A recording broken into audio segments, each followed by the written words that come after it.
Welcome to Depths of Gaming, episode 55. He's Necro. That guy's Jaheath. Yay! Yeah!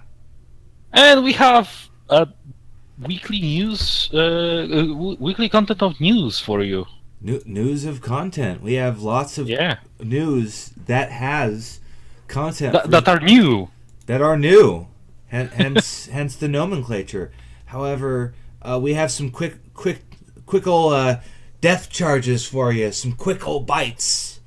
Cause you all write in, all zero of you write in every day going, give us more news, senpai. And we go, oh yes, we have more news for you.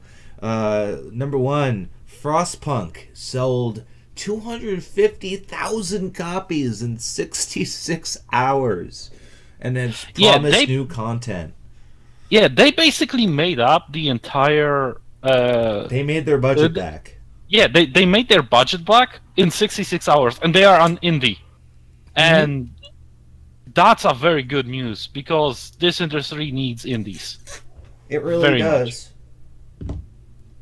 And a city builder without any fighting in it, too. Who would have thought? If you brought that to you're fighting for survival. Well, I mean, like fighting, you know? Like actual shooty shoot. Like, if you brought that to a AAA developer, they would shit on it immediately. They go, put a Yeti in it. Put a Wampa. Put like a Wampa or something. Like you have to put some monster for the guys to fight. Otherwise, it's not. And magic. We also need magic. And put in magic. Yeah, we need some magic. Make it about magic. But it's a steampunk. Make it about magic and put Steam is magic. And put like some hot elf chicks in there. Like they tear it apart. Where this game... let's not forget about microtransactions. Oh yeah, you gotta find loot boxes out in the Frostland, you know. No, but Frostpunk came out strong, and they've promised new content because there are more scenarios that they could create. There's more they can do with the system that they've created. And I remember that. I remember that the developers said that their previous game, which was the This World of Mine, was about how individual civilians survive in a state of war, right? Yes. And this game is more about how a society survives in a very extreme environment, in a very a state of emergency. Yeah, state of emergency. And thematically itself, the game really reminds me of another game called A Dark Room, which is also all about the cold, all about finding fire, gathering wood, building a civilization out of it, and trying to survive. Absolutely, that does sound similar. They set out to create a game that would make you feel cold, and they certainly did. Yeah, cause it's one of those games where it starts cold. The game starts cold. Negative 20 degrees is what we consider cold, like fucking cold. And Celsius or Fahrenheit? First one, then the other. No, that actually does apply at the very end of the game as a joke, because it goes from 150 below, which is the worst it gets during the storm, and then it sinks all the way down to negative 30, and like, yay, we survived the cold. Wait. Yeah, the game also has a very nicely tagged different temperature ranges. It's livable, Then you have chilly, cold, very cold, and freezing. And as far as I know, if the temperature is below 0, it's freezing. Right? Well, that's the definition of freezing. Well, the buildings have base heat levels, and that and so it is actually freezing, but the building makes it livable. Yep. So also, Blizzard is looking for a PvP game specialist, which has been confirming a lot of suspicions that they're working on a new MOBA shooter. Because you have to have 5 years of industry experience and have experience with action or shooting games. And this will be interesting. And this position will be designing the gameplay features, guns, and such for characters in this new game.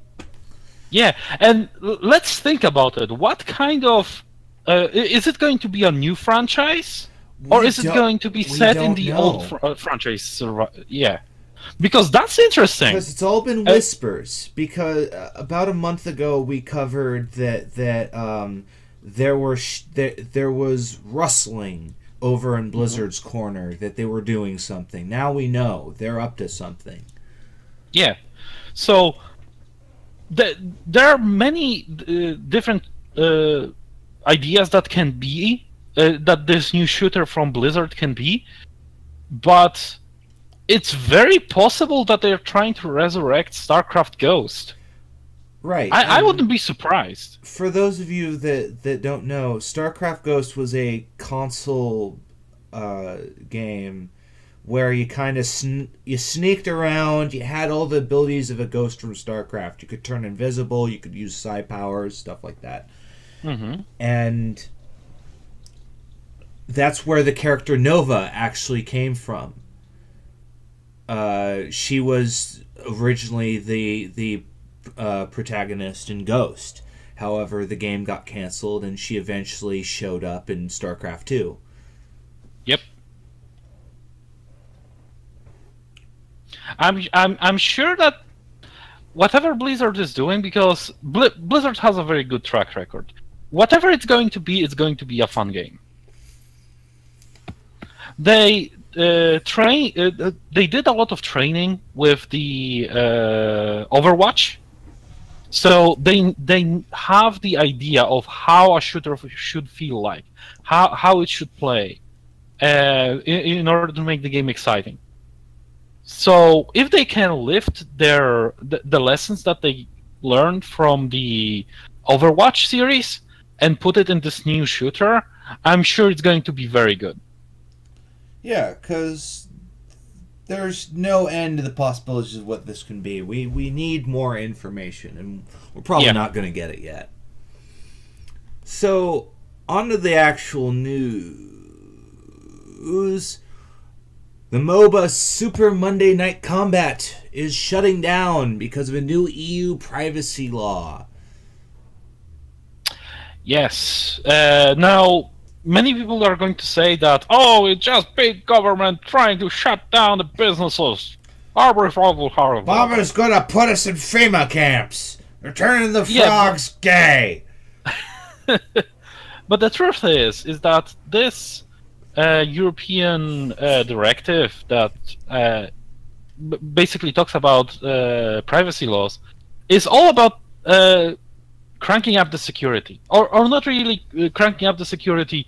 It's basically enforcing common sense, because up to this point you could have personal files just laying around, right? You as long as they were in a box, it was good, right?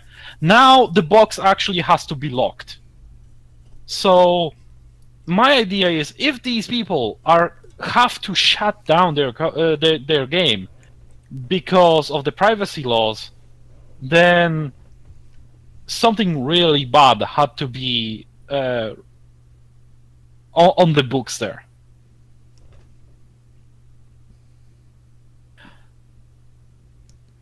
Yeah, because the story of Super Monday Night Combat is kind of interesting. It was originally Monday Night Combat. It came out on the Xbox. Then they ported it and started working on Super Monday Night Combat. And that came out, and it was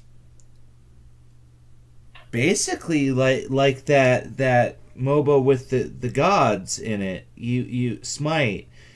Smite, yes. You have a gun, and you shoot the gun, and you have powers, and it's third person, but it's a MOBA. There are critters that you can spawn.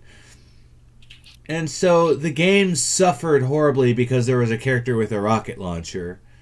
As we know from Quake, the rocket launcher is the best weapon. Yeah, this game very much subscribed to the Quake methods of game design, which is just give one character the best gun in the game and then call it a day.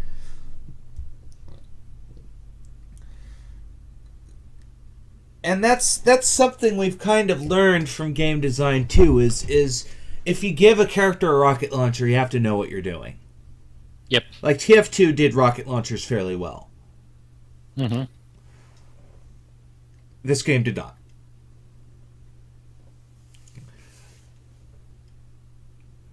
But this game's been around for 6 years with almost no player base. How?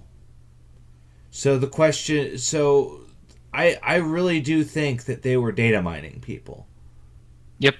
That's one of the only ways they could have possibly been keeping their servers up, because no one was buying anything. Was Super Monday Night Combat a free-to-play? Yeah, with transactions. Yeah, that makes sense.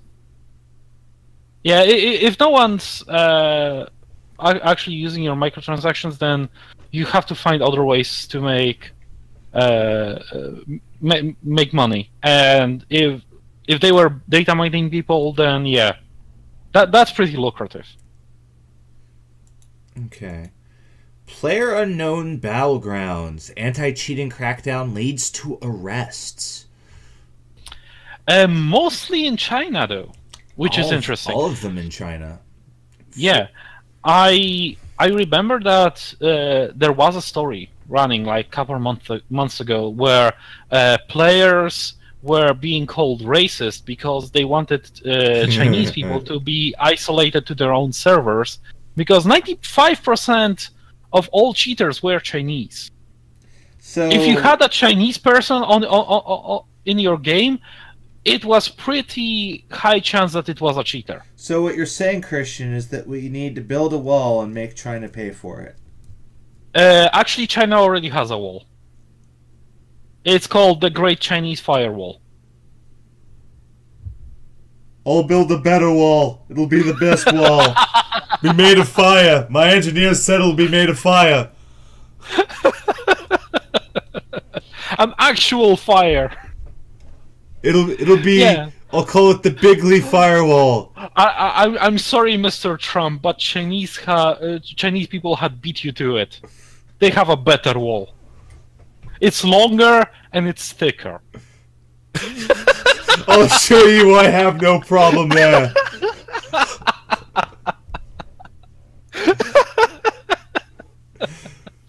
How you doing, CIA? Doing good. So about the actual topic. PubG banned 15 Chinese individuals because they were developing and propagating hack programs that were allowing them to mine data directly from people's computers. Ooh. Well, if they were running transactions, they were doing all sorts of stuff. Yeah, if PUBG is as secure as its video fidelity, its graphical fidelity, then I do not doubt that it was very easy to get cheats and trainers and other hacking tools to basically compromise the game. this is something we've learned about indie multiplayer games is that they lack the protective strength that AAA companies provide. We all give companies like Ubisoft shit over their own data mining programs, but they at least offer you a sense of security when you're playing online. There's very good hack detection there usually. Yep. And yeah, and basically the idea that the indie game had so many problems with hackers basically tells you something about their netcode. Yes.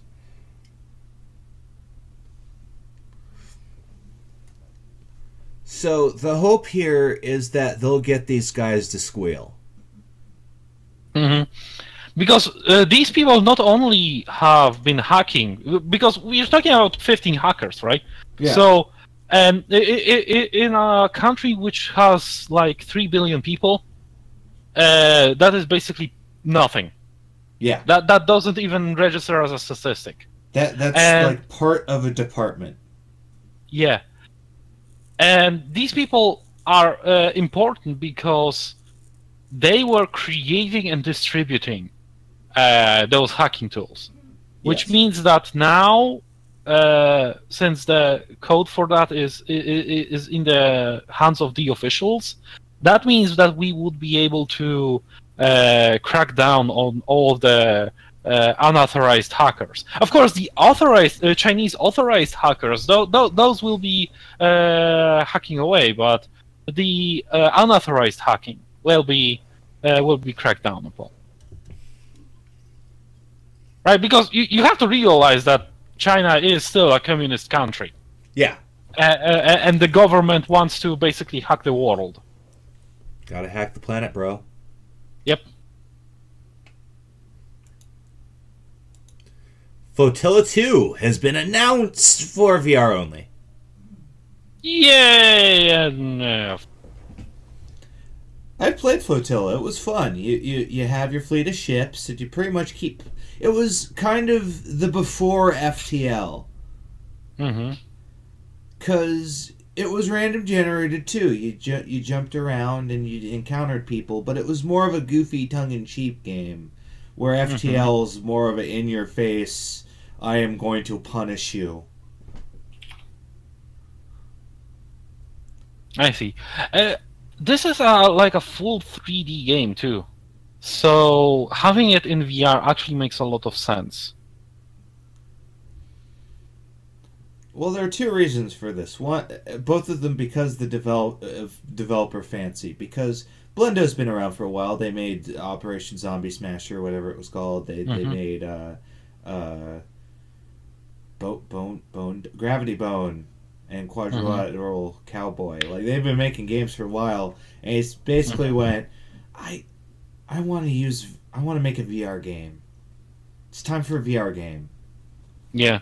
Flotilla 2, that's a VR game now, because I guess he got the goggles and he went, wow, it's really trippy to look around to play Flotilla with VR. This is my next project. Yeah, I think we need a very good game that would sell VR to people, right? I mean VR in general, not just Vive or Oculus. Right.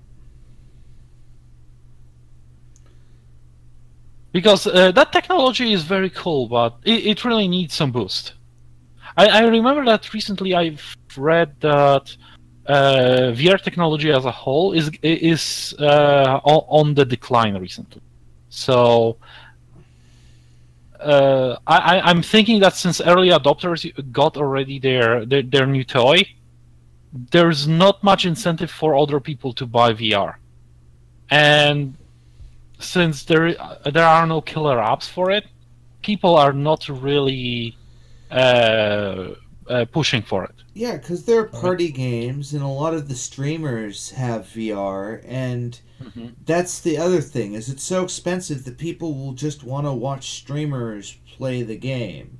Because the games are so simple that, well, once you've seen it, you kind of don't need to do anything else. That's the issue with virtual reality, is reality. Yeah, that was the VR game they did for Rick and Morty. Is once you watch someone play through it, you've seen the whole game. You don't have to shell out anything to play it.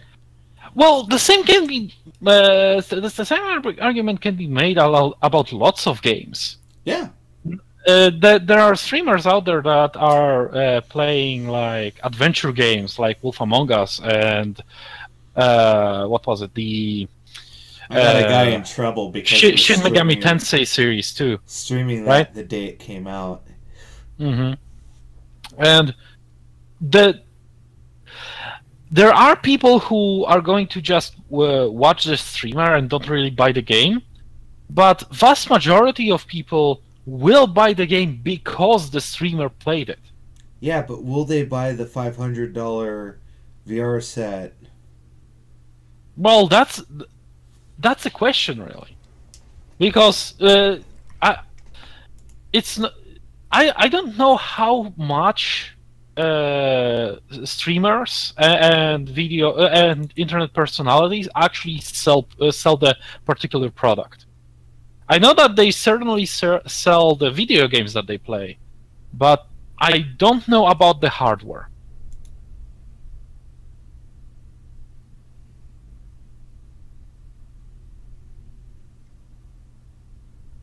So I'm not going to say much about that. Yeah, cause we'll see. There does need to be some kind of it game, because they keep trying to come out with these very simple VR games that are like shooters and adventure games that can keep you sated for a couple hours. But they can't keep you sitting. They can't keep you standing up for a whole day. And that's what they need to. That's essentially what they need to get nerds to do, and that's probably why VR is having a problem. Is they have to make a game that can keep you moving around for a whole day. Yeah, let's see. How much does the Vive cost? $500. I just looked at it. $500, right? Yeah. Well, $499, but it's. And how much does a gaming monitor cost? Like a couple hundred.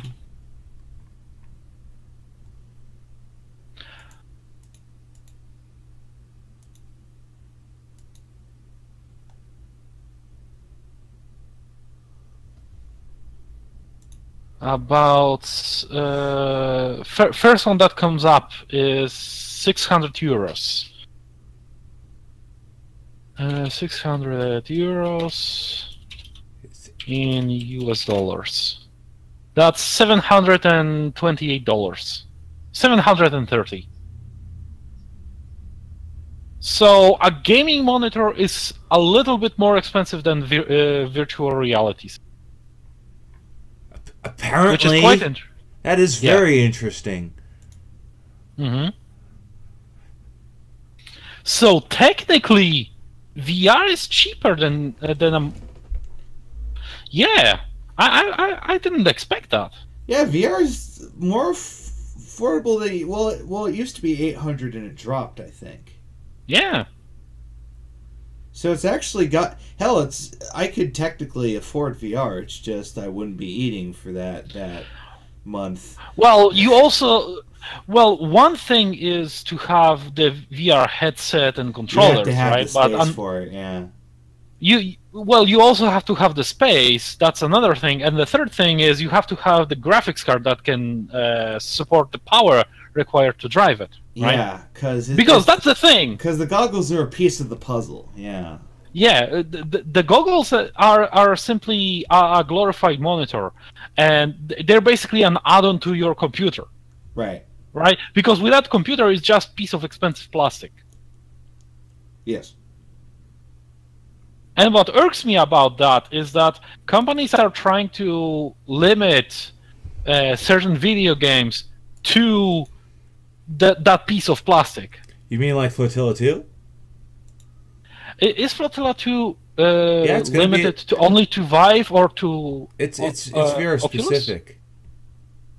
Well, VR specific, but is it limited to a particular brand like Vive or Oculus? Well, I mean, can you use Oculus on Steam? I don't know. Well, I don't know. I always assumed everything on Steam. See, we don't use VR, so we don't fucking know. Yeah. Go to our Patreon and give us money it does so say that we can buy it VR. says on the fucking. I'm sorry, it says on the. It's per game. It'll tell you whether or not it works on the Vive or the Oculus. Oh, that's interesting. Okay, so it's per game. So yeah, some games are limited to the Vive. Like Project Rampage VR, whatever the hell that is. Well, that's interesting because you have to think about it, right? Since VR headsets are just glorified monitors, how would you feel when a certain video game, for example, let's say the new Doom, was running on the Samsung monitors, but it wouldn't be working on Asus monitors? You said asses. Yeah, or how do you pronounce that? Asus, right? I'm pretty sure I say Asus. Asus. There you go. I'm probably wrong, but I'm wrong about a lot of things. But you get the idea, right? It's so stupid to have a video game limited strictly to one brand of VR. Yet it's a common practice. Yeah, it's basically holding game hostage so that your technology or your standard survives the war. So it's going to take about 30 odd years, maybe even more, before VR actually becomes viable.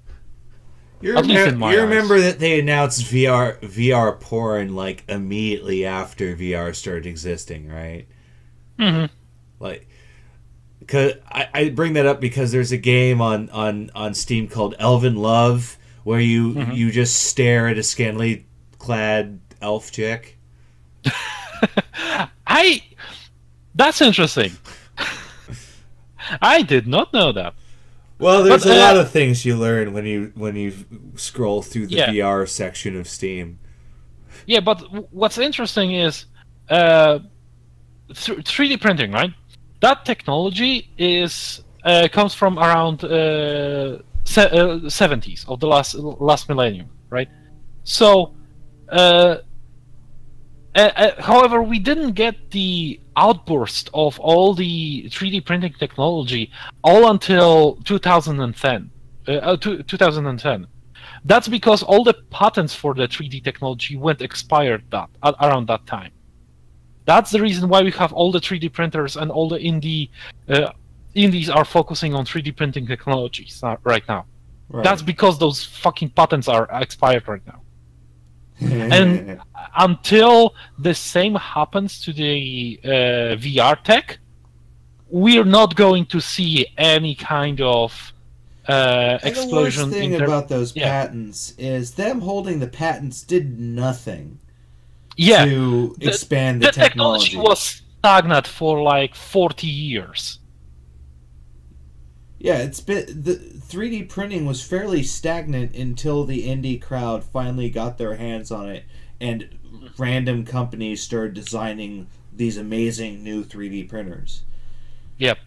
Because people use that as an argument, like, oh, well, the technology's going to suck and it'll be expensive. And they always forget that there's a lot of factors that contribute to that will go away. Usually because not a lot of people are developing it yet, and there's a patent. Those are usually the two reasons. speaking of reasons, here's an answer that nobody wanted. Ooh. Yeah, we are streaming through like a butterfly.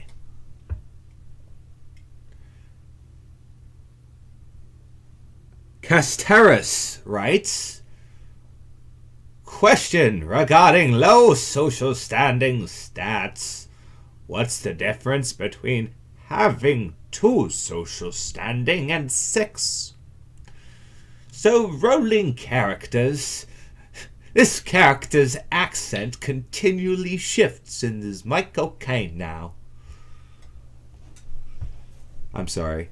We understand that social standing 11... Mm-hmm. Oh, we ended up with a character that was 3. Now we understand that 11 and up is nobility. It's actually 10 and up is nobility. But what's the distinction between the lower social standings?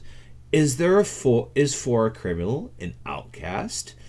Been struggling to find documentation on what low social standing means, beyond not being noble and being a pleb. We're using Mongoose Traveler, if that helps. It actually does. I don't know what book it is, but there may be a book, probably the Scoundrel book, that talks about low social standing characters.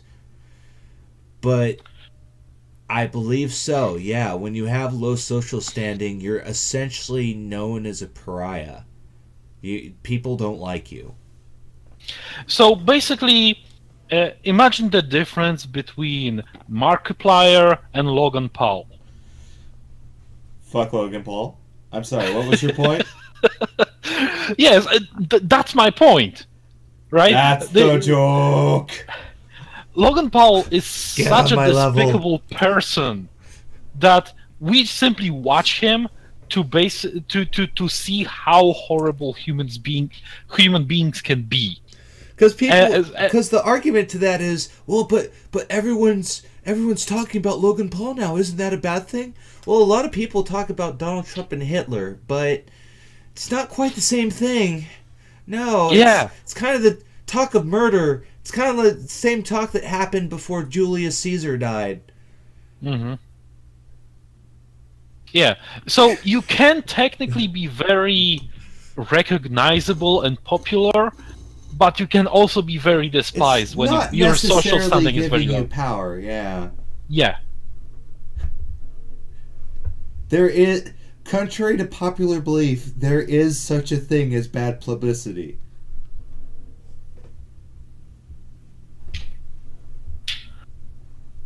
Speaking of bad publicity, Plebiscity. At 4, yeah, I'd say you're pretty much like not necessarily criminal, but there's a reason why people don't like you that is like well known. That or you're just like really low standing. Like in some cultures, basically, if you want to have a job, do not if you have low social standings and you want to have a job, do not advertise yourself with your name and your credentials. Advertise yourself with the credentials of your, for example, the face of the group. Yeah, right? Like if there's a noble signing your checks on the crew, then use their name. Let them handle it. Use their broker skill. Yes. Because and if you are, for example, a doctor and you rely on the good graces of the people, you might want to actually always wear a face mask. Or constantly be in a hazmat suit. That works too. Or be in a hazmat suit that has a plague doctor mask on it. Yes. Basically, make sure that if you are a very good doctor, make sure that only your skills speak for you.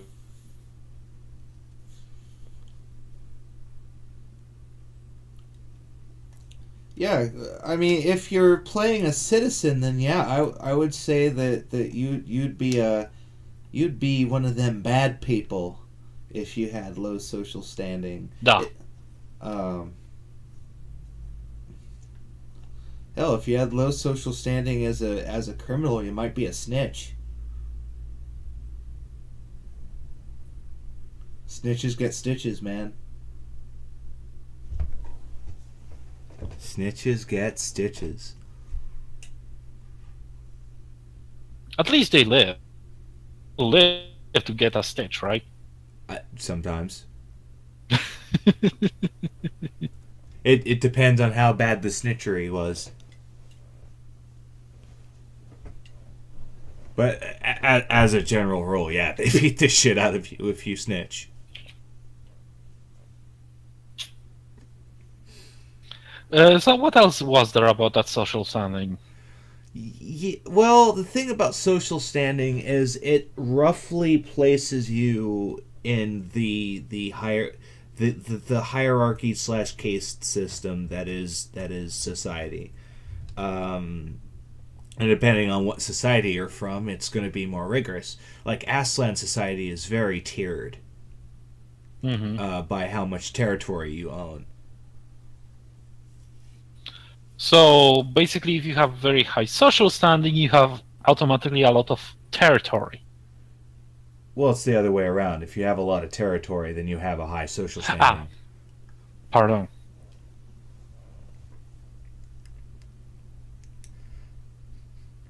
That's basically the Aslan playstyle. Is you get a big old colony ship and you just poop out colonies everywhere you go. I will be the colony pooper.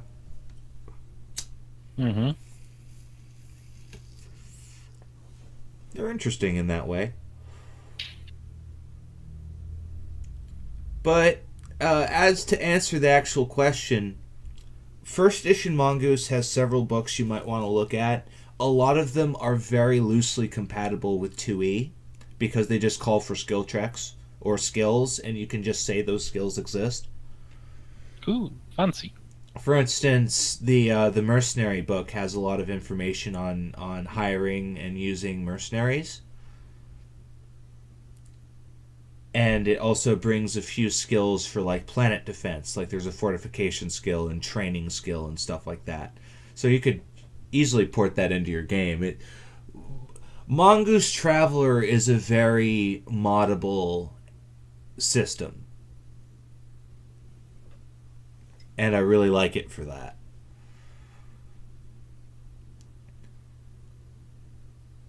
So that's our show. Yay! Thank you very much for watching. Indeed. Thank you very much for watching. We will see you next week. Possibly. Perhaps. Yes.